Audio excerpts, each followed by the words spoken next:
Le show de moto est rendu possible grâce à la participation de Honda, Yamaha et Importation Thibaut.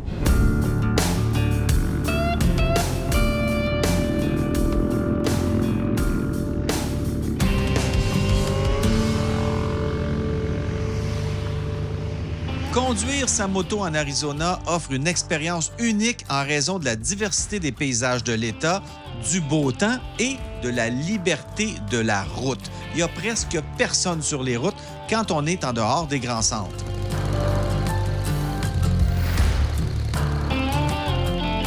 Bien, nous, quand on part en groupe, c'est tout le temps un guide pour 10 motos maximum. Puis un groupe, c'est tout le temps composé de 2 groupes de 10 personnes. Puis chaque groupe est séparé de 15 minutes. Fait que le premier groupe part, 15 minutes après, le deuxième groupe part. Fait que ça l'empêche qu'on soit tout le temps ensemble dans la journée. Des fois, c'est plus dur pour un restaurant pour 20 personnes que pour 10 personnes. Les stations-service, c'est plus simple. Fait qu'en étant séparés, on se croise dans la journée, mais pas plus que ça.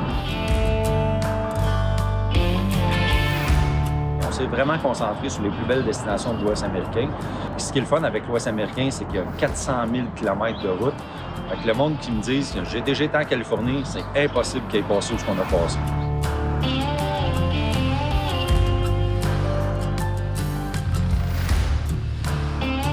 Bien là, le fun commence.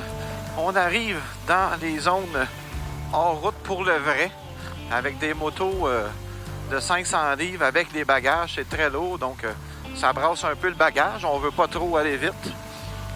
Et surtout, pas faire de faute pour planter. C'est vraiment l'aventure. C'est le fun au bout.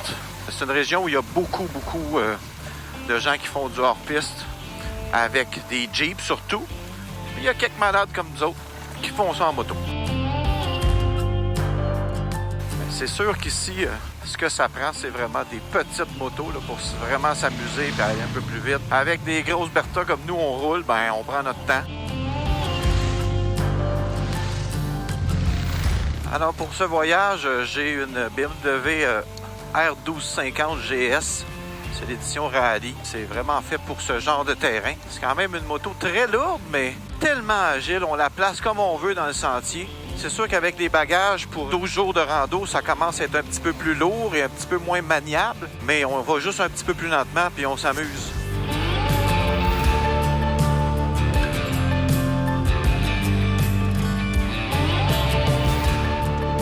Alors, M. Royer, qu'est-ce qu'on va voir aujourd'hui? Une mine? Bien, ici, on est à Goldfield Mine. C'est une vieille mine qui date de... Goldfield Mine, OK? Ouais, ça date de 1893. Puis la mine a été fermée dans les années 20. Puis c'est ça, ils ont fait une place restaurée un peu, juste montrer comment ça se passait dans le temps. Tout ça, pour situer le monde, c'est avant l'ABS puis avant l'injection. Ouais. Juste pour il y avait des motos. Il y avait des motos, mais ils étaient très rudimentaires. C'est vraiment le fun de visiter ça. On fait un retour dans le temps, puis on voit la vie qu'il y avait. Petite rue, pas trop large, puis des cactus partout autour. C'est le dépaysement.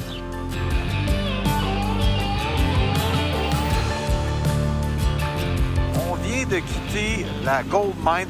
Et puis là, on s'en va faire la Apache Trail en Arizona, qui est une route magnifique pour la moto avec plusieurs courbes. On va se gâter un petit peu. C'est sur l'asphalte.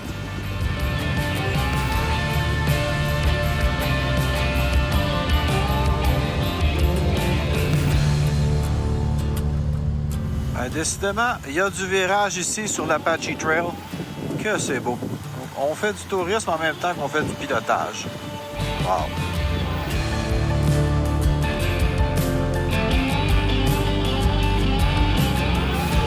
C'est une magnifique randonnée à travers les formations rocheuses. Donc, on ne sait pas où regarder parce qu'il faut regarder la route. On a le goût de rouler fort et de prendre des courbes à bonne vitesse, mais en même temps, on veut voir le paysage. Ouh, je suis déchiré.